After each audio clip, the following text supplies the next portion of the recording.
Hi, this is Ananya. In today's lecture, we'll be studying about sets. Sets is another type of inbuilt data structure that Python provides us with. So we'll be looking at various methods that we can perform on sets, such as symmetric difference, pop, remove, and a lot more. We'll be seeing them through programs so that you understand the concept way better. Alright, so let's get started.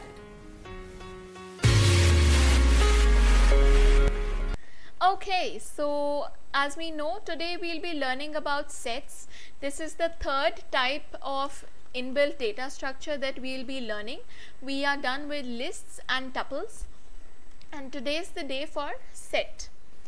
As I said, set is another type of inbuilt data structure, but the only difference you've got to remember in this case is that it is unordered and unique collection of elements. Now, what is unordered? As you can see on the screen, it says that you cannot access elements present in a set using indexing, because you have no guarantee that they will be written exactly in order, like how we used to index in lists, tuples. Okay, it's not going to be possible here. You cannot do it. And what do you mean by unique elements? That is, you cannot have duplicates existing in sets. Now, we actually had taken an example using set in one of our string operation functions. It was quite an interesting example. I shall be providing the link to that session. You all can just have a quick go through that. It was, I guess, one of the ending examples I had taken. We had used a very beautiful example of using the set function and removing all the duplicates. Okay, don't worry, I shall provide that link down below. You all can just check it out quite quick. And today we'll be, you all can see so many haphazard words on the screen, right? So these are basically all the functions you can perform on sets. So we shall have all of these examples. Okay, we shall see all of them, and let's just get started, right?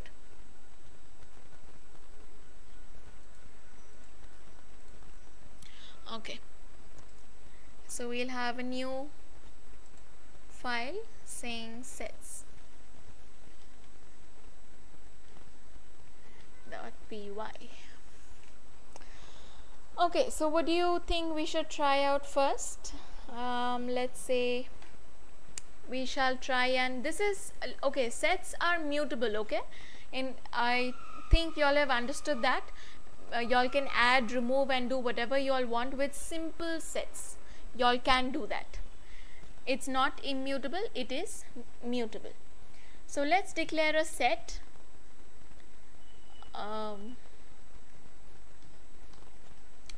And this, you identify sets using curly braces. Let's take a quick recap. List, square brackets, tuples, simple brackets, that is your simple parenthesis, and set is using curly brackets. Let's give, you can store any type of strings, integers, anything will do. For now, I'm just taking integers so that I can actually perform the required actions and show it to you all. Also, just for a quick example, I'll just show something to you all. You all can use the set method provided to you all. It's just like how we used in tuples. Okay, we were using the tuple method to convert a list into a tuple. That is, we were typecasting. Here also you can do the same thing. Just say set of okay, this is the example that I'll take. Both of them are going to be a set. You all can check it out using the type method. I won't be doing that now because you all already know it, right? We are all growing and learning a lot in Python, so you all are getting used to things. Print s. I'll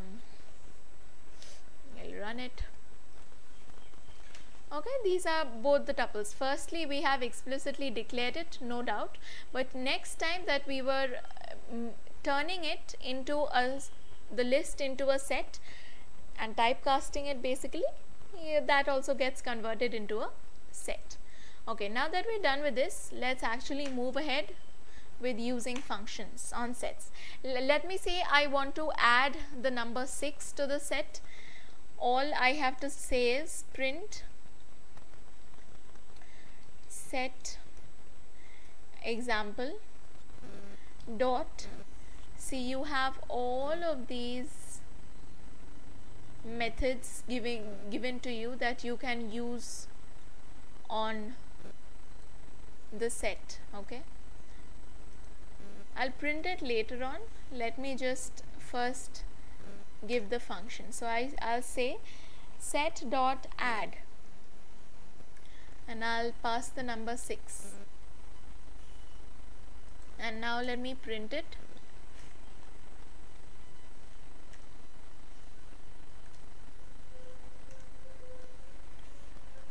Okay, you got 6 added for you into the set.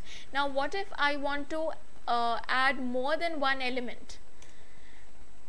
Just like we had insert in list, we have update in set.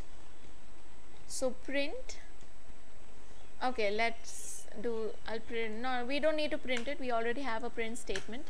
I'll say set example dot update, and inside that, let me say I'll pass a list of numbers. We have 6, right? So 7, 8 and 9. So I'm basically wanting the set to update itself with this list of numbers, but it should not be a list, it should be a tuple, sorry, not a tuple, a set. So you have 7, 8, 9 updated for you into the set. Now let me say I want to discard, or rather say remove an element.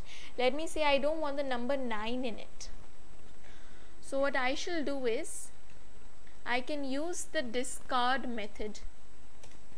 Okay, so set example dot discard, and I don't want the number 9 anymore. Okay, we discarded number 9. And there is also another way of removing, that is using the remove function. Now you all might wonder that if discard and remove does the same task, what is the difference between it? Which one should I use when? Okay, let me remove the number 8 here. I'll be telling you all what is the difference between each. So we have discard removing the number 9, and 7 removing remove removing the number 8. Now what is the difference? Okay, so I shall first say discard number 1, and then I shall be saying remove number 1. Now you all might say that 1 is not even present in the set. How on earth are we going to remove it? Well, that is exactly going to show you the difference between the discard and remove method in the case of sets. Let's run it. What you have is, it should be giving us 2 errors, right? But you get only 1 error. In which line? That is the remove line. The remove function throws you an error saying 1 is not present in the list, that the key 1 is not present, I cannot remove it. But the discard method does not throw you any error even though 1 is not present. So that is the basic difference. If the element is not present inside the list, discard will simply not do anything, it will not even show you the error, but the remove function will show you an error. So that was the difference between discard and remove. Also, you can clear the entire set. You simply use the clear function. You will be getting an error now when I shall try and print set example, because it doesn't, or it'll just clear the elements, right? Okay, so I'll remove this, since we'll keep getting the error and the interpreter won't check after that. Okay, so it removes the element for us that it does not have any more elements inside it. So if we would have said delete set, then we would have got the error saying it does not exist. Alright, now we shall check union and intersection of two sets. I'll comment all of this since we are done with it, and now I shall declare another set containing the elements 6, 7, 8 and 9. Set example is equal to 6, 7, 8 and 9. Okay, I have these 4 elements inside this list, set. Now I shall be trying to perform union on the two sets.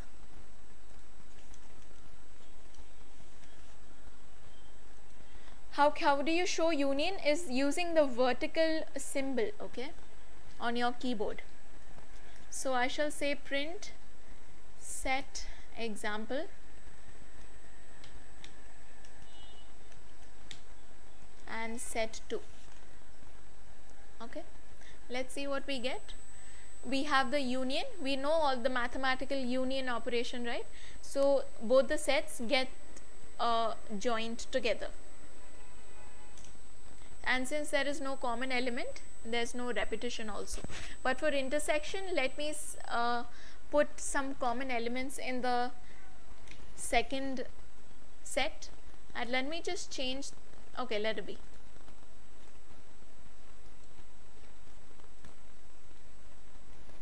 How do you show intersection is using the AND operator. This is the OR and this is the AND. If you can, you just try and revisit the operator lecture that we had done and just have a quick recap on what is OR and AND operator if you don't remember. Otherwise, I hope you can correlate the union, or whatever the union does and the OR operator, and whatever intersection does and the AND operator. I hope you can correlate the similarity between it, and then you will never forget where to use OR and where to use AND in the case of union and intersection if you actually understand it logically. This is union, this is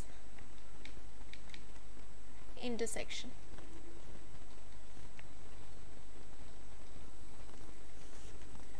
Okay, so what it does, it in intersection it only gives you the two common elements. So this was about union and intersection.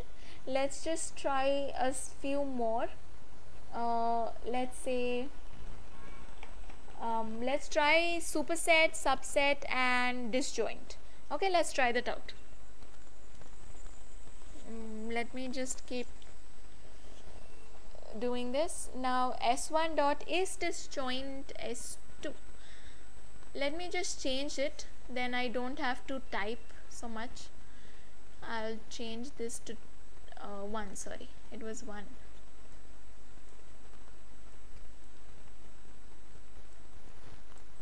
Okay, and now I want to check if it is disjoint. So how do I go about it? You simply pass set2 inside the disjoint function. So what you say is set2 dot is disjoint. It will basically give you a boolean value, set2. So you have false. Okay, and now let's check superset and subset.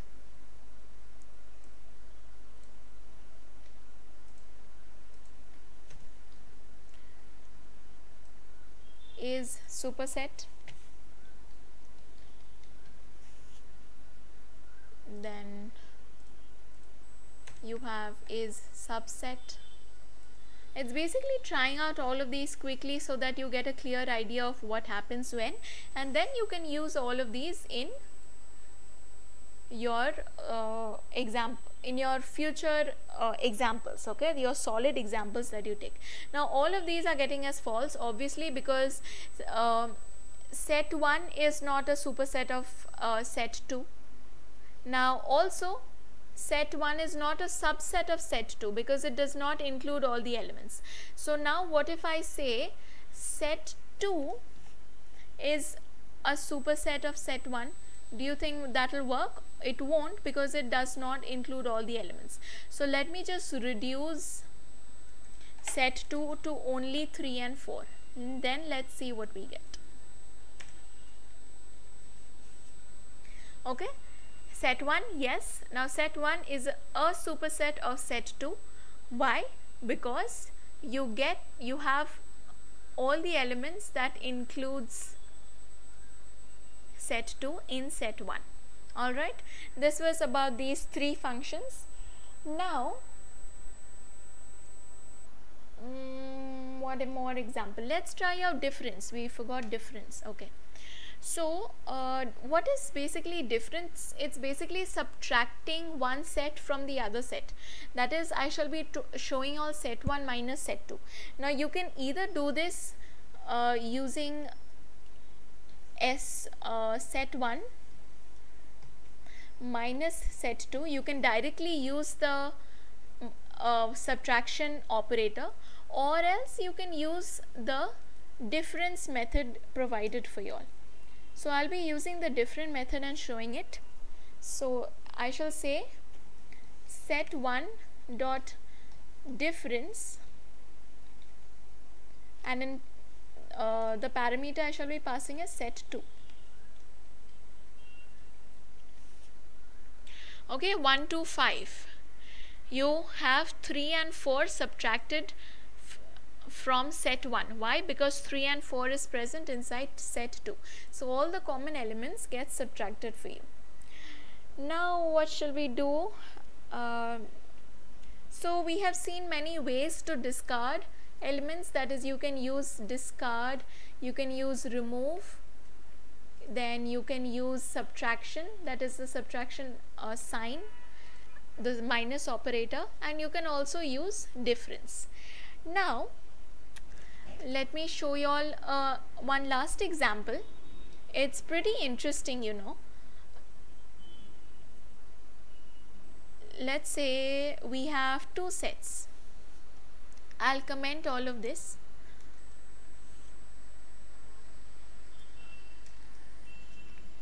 Just give me a minute. What I want to do is, I have two sets.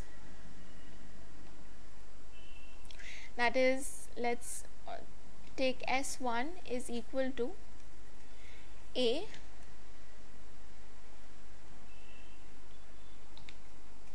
B C, and in the next set I shall have only one common element, that is C.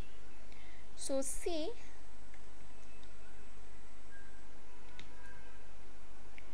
D and E. Okay, these are my two sets, and you can see that I have C common in both of these. Now what I want to do is, I want to join these two together, but I do not want the common element. Okay, like in intersection, what we were getting is, we were getting only the common elements, but now what I want to do is, I want to remove the common elements. So what you do is, you have a slight idea that you have to use, you can use subtraction here, but you cannot just directly use difference. Okay, that is not going to do the work for you. So the exact method that will give you the correct answer is symmetric difference. Okay, the function that you are supposed to use is symmetric difference. So what you do is, S1 dot symmetric difference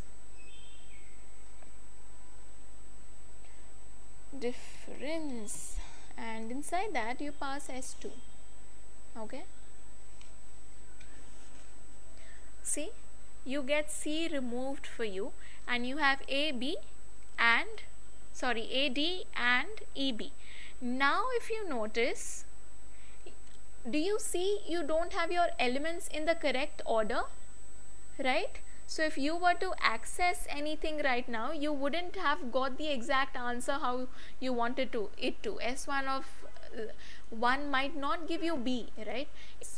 Okay, this was about sets, and in the next lecture I shall be discussing about frozen set and set comprehensions. That will be a quick video to, you know, a basic continuation, you can say, of this session, and we shall end our topic on with sets in the next video. I hope you all understood and you all got a basic idea of how sets work. Okay, bye bye. I'll see you all soon in the next lecture.